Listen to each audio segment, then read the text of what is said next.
In this video, we're going to take a look at both the new EOS R5 and the new EOS R6 and let you know which features are the same and those features that are different so you can choose which one is right for you.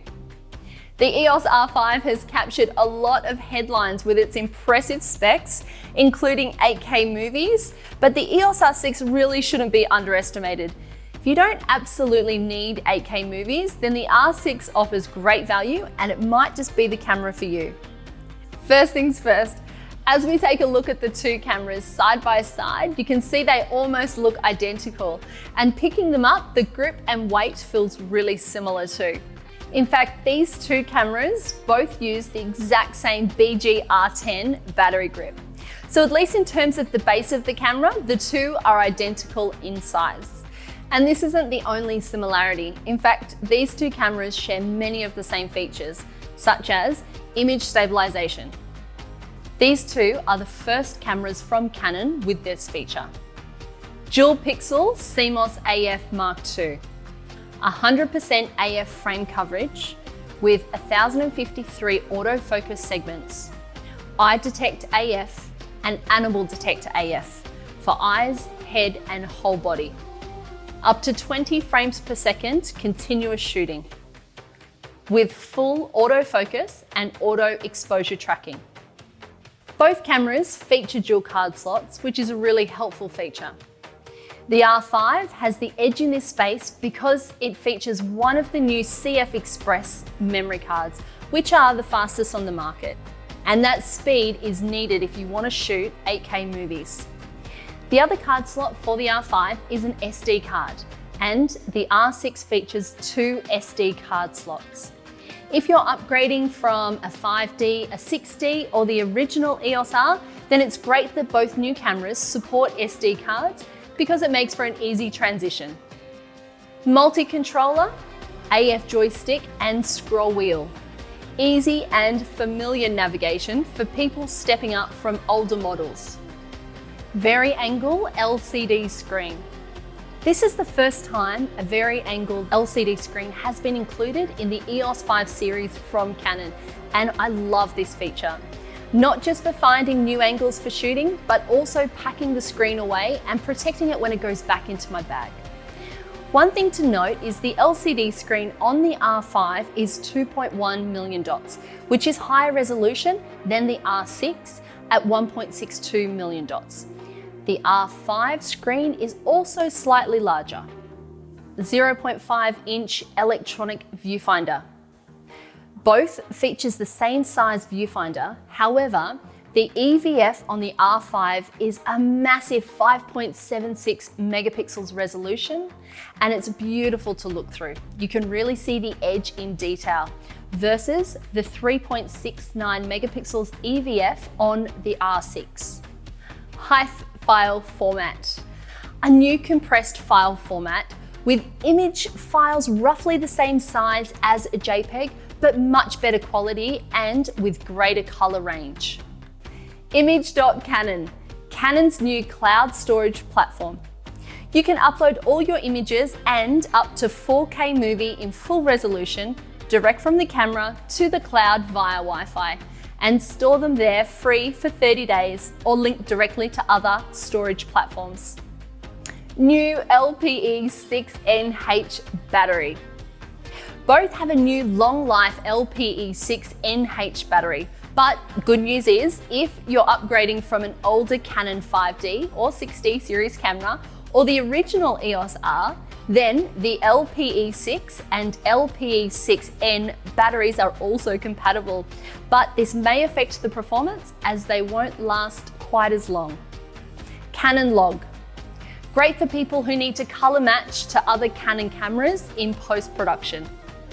Zebra display. Perfect to keep an eye on your exposure highlights. Finally, if you're in Australia, both cameras feature Canon Australia's 5-year local warranty, which is great peace of mind. So as you can see, there's a huge amount of shared features between the R5 and the R6. But now let's run through what sets them apart from each other. 8K movie. This is one of the headline specs for the R5 and isn't available in the R6. So if video is really important to you and you want the latest capabilities, then the R5 is the best choice. 8K is 4 times the resolution of 4K. So even if you don't want to output in 8K just yet, having that extra resolution is great for flexibility, allowing you to crop into your footage and still maintain great quality or capture a 33 megapixel still image from 8K video. 4K 120p recording. Another headline spec of the R5 is the ability to record in 4K at 120 frames per second, which allows you to slow down your footage to a quarter of the speed for smooth, slow motion footage. And the R5 can do this with dual pixel CMOS AF, so you won't lose autofocus. The maximum video capability of the R6 is 4K at 60p, which is still a fantastic feature and matches or beats most full-frame cameras out on the market right now. But the R5 really does go above and beyond when it comes to video specs. Megapixels.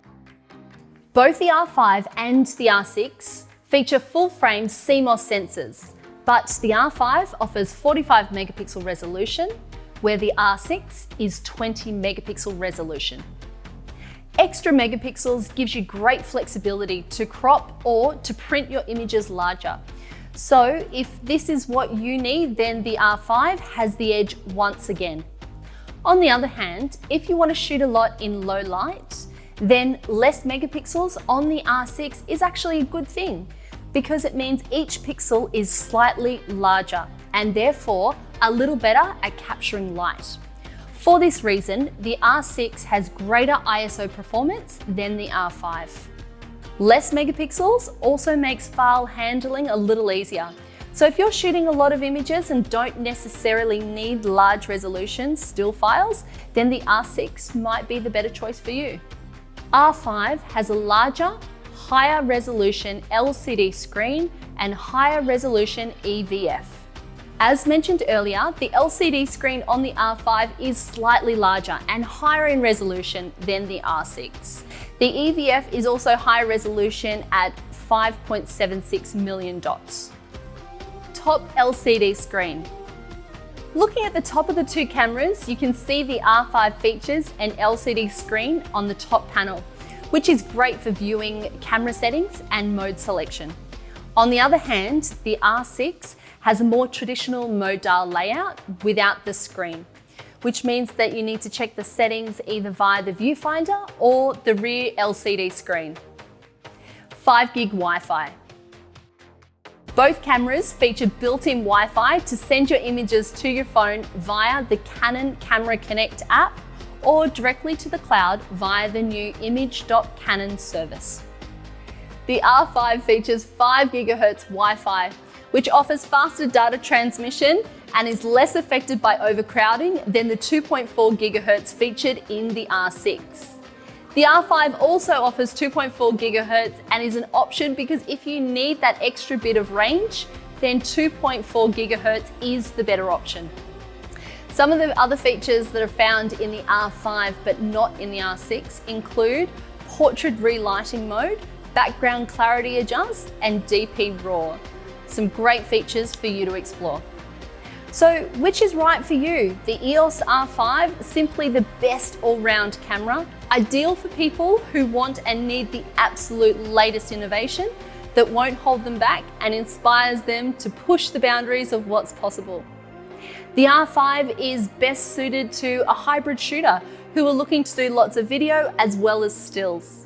It is also best suited to wedding photographers as well as landscape photographers who need those extra megapixels for bigger prints and flexibility to crop.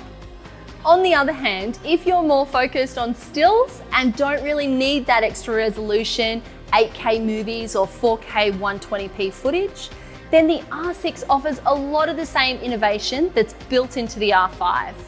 Both cameras also use Canon's amazing new range of RF lenses, which is expanding rapidly. So no matter which camera you decide is best for you, it's a great time to be jumping into full frame mirrorless with Canon. Game on.